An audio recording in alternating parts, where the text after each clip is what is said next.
Do que a gente lembra quando ouve falar em ditadura militar? Sabemos que foi um período de repressão e tortura, e foram muitas as passeatas e protestos. Alguns até se lembram que houve uma Comissão Nacional da Verdade, mas, em geral, muitos brasileiros não conhecem nada além dos nomes de personagens importantes do período. Nos últimos tempos, tem gente falando que a ditadura nem foi tão ruim assim, até chamando de dita branda. E tem coisa ainda pior. Tem gente que comemora o que aconteceu e lamenta que não morreu mais gente.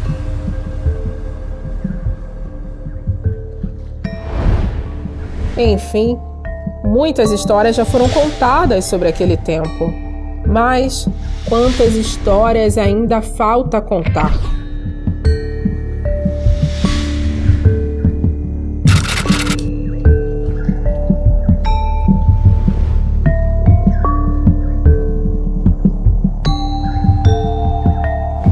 As primeiras favelas surgiram na cidade do Rio de Janeiro na virada do século XIX para o século XX, logo após a abolição da escravidão. Elas apareceram como solução para a falta de políticas de moradia para a população mais pobre, em sua maioria negra. E já naquele momento, os jornais falavam das favelas como locais de insegurança e falta de higiene. Essas imagens justificavam batidas policiais, incêndios criminosos e remoções forçadas dos moradores. Em 1962, Carlos Lacerda, governador da Guanabara, resolveu tentar erradicar todas as favelas da cidade. Lacerda era também um dos principais apoiadores do golpe de 64. Não à toa, quando chegaram ao poder, os militares fortaleceram a política de remoções forçadas que o governador já tinha começado. Em dezembro de 64, teve início a remoção da favela do Esqueleto, na zona norte do Rio. Os moradores tentaram fazer um plebiscito para saber a opinião da comunidade sobre a remoção. Só que antes do plebiscito ocorrer, o presidente da Associação de Moradores, Etevaldo Justino, foi preso pelo DOPS, abrindo caminho para a retirada das famílias. Num documento, a polícia política dizia que Etevaldo fazia ativismo subversivo entre os favelados. A prisão de Etevaldo deixava claro que dali para frente a resistência dos moradores seria ainda mais difícil. Depois de 68, as remoções se tornaram mais intensas. O Rio tinha um novo governador que não defendia as remoções como Lacerda. Então, a ditadura criou um órgão que tinha o objetivo de liderar o projeto de erradicação das favelas. O local da favela pode ser bonito, mas além da falta de higiene, às vezes há perigo de desabamento. Felizmente, a favela carioca é algo que tende a desaparecer de nossa realidade. O governo federal, através da Xan, vem ajudando as autoridades estaduais a resolver o problema. O lema é demolir para construir. Logo depois veio o AI-5, que serviu para sufocar de vez qualquer tentativa de mobilização. O caso que ficou mais conhecido foi a favela da Praia do Pinto, que ficava na beira da Lagoa Rodrigo de Freitas. As lideranças da Associação de Moradores foram presas e no Dia das Mães de 1969, um incêndio atingiu a favela. Como resultado da política de remoções forçadas, de 120 a 200 mil moradores de favelas foram retirados à força de suas casas e levados para locais muito distantes de onde moravam. Essas pessoas eram afastadas dos amigos, da família, do trabalho, enquanto os espaços antes ocupados pela população mais pobre ia para a especulação imobiliária. Na prática, houve uma verdadeira limpeza social e racial. Mas não era só no momento da remoção que a ditadura reprimia a organização política dos moradores de favelas. O regime interveio nas associações de moradores de favelas, assim como fez com os sindicatos. Outro ponto importante da operação é a escolha de líderes, que, assistidos pela polícia militar, organizarão a comunidade para que se desenvolva sem dificuldades. E quando não era possível controlar, simplesmente usava a violência. Ao voltar o aparato repressivo para os moradores de favelas e periferias, em sua maioria negros, a ditadura aprofundou o racismo institucional que marca a história das polícias e do sistema de justiça no Brasil. Ao mesmo tempo, o regime tentava reforçar o mito da democracia racial e dizer que não havia racismo no país. Unida na mesma língua, no canto, na dança, destino comum.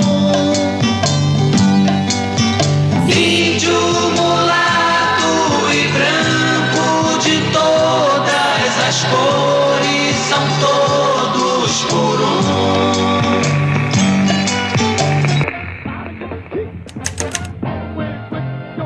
Aquele era um período de um renascimento do movimento negro no Brasil. Um dos espaços mais importantes para isso foram os bailes de música soul.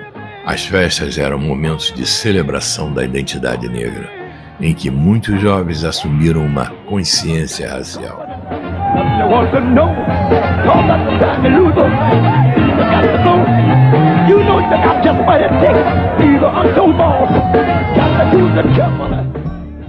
Qualquer manifestação política ou cultural sobre esse tema era vista como uma tentativa do movimento comunista de desestabilizar o governo brasileiro.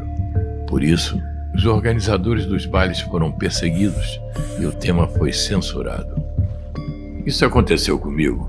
Meu nome é Dom Filó e eu comandava a equipe de som Soul Grand Prix.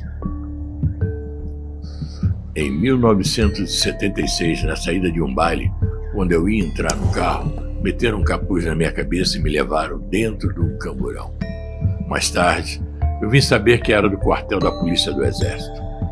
Chegando lá, me botaram em uma cadeira, tiraram meu capuz e começaram a me interrogar, perguntando de onde vinha o dinheiro dos bailes e se eu era comunista. A mesma coisa que aconteceu comigo foi vivenciada por muitos jovens que frequentavam as festas e eram alvos de batidas e duras da polícia. Esse era um tipo de abordagem comum no período, não só na saída dos bailes.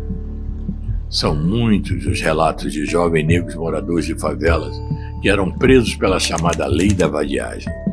Ou então, eram acusados de roubo e furto e levados para as delegacias, onde eram sempre alvos de torturas.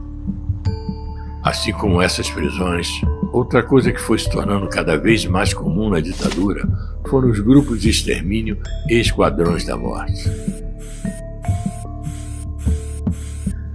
Um desses muitos crimes contra jovens negros aconteceu em 1978, quando o feirante negro Robson Silveira da Luz foi acusado de roubo e levado para uma delegacia na zona leste de São Paulo. Lá, foi assassinado sob tortura por policiais militares. Esse foi o estopim para a fundação do Movimento Negro Unificado, que tinha como objetivo denunciar o mito da democracia racial, o racismo estrutural e a violência policial.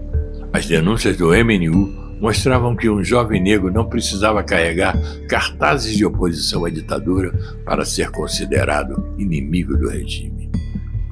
Na verdade, muitos policiais foram chamados para combater os opositores políticos do regime porque já tinham um histórico de violência policial contra a população negra e moradora de favelas. Ouçam esse relato de um agente do DOI-CODE do Rio, mesmo lugar para onde eu fui levado quando preso. Eu tinha um cuidado e as pessoas às vezes socorriam comigo porque eu já tinha sido de P2, depois fui da PM2 e eu passei muito tempo interrogando presos de favela. Ao herdar uma polícia já violenta e racista, a ditadura criou leis e estruturas que a tornaram ainda mais repressiva, como, por exemplo, os chamados autos de resistência.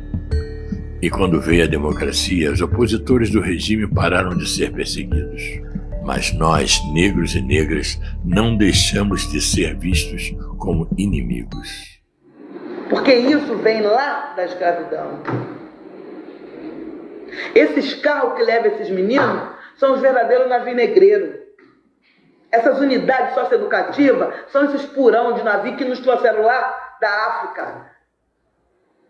Porque quando o Estado faz isso sabendo o que faz, que o Estado faz, não tem nada de sem querer. Não à toa, o cartão de visitas da nossa democracia foram as várias chacinas que ocorreram no início dos anos 90, como as do Carandiru, de Vigário Geral e de Acari. E ao longo das décadas, essa situação não melhorou. É verdade que houve avanços em algumas áreas. A luta do movimento negro conseguiu derrubar o mito da democracia racial e a ideia que o Brasil é um país sem racismo. Ao mesmo tempo, as ações afirmativas permitiram que uma juventude negra, historicamente excluída do ensino superior, entrasse nas universidades. Esse é um avanço irreversível. Mas ainda assim, há muito o que fazer. O Brasil segue matando sua juventude negra e favelada, e não haverá democracia enquanto houver esse genocídio em curso.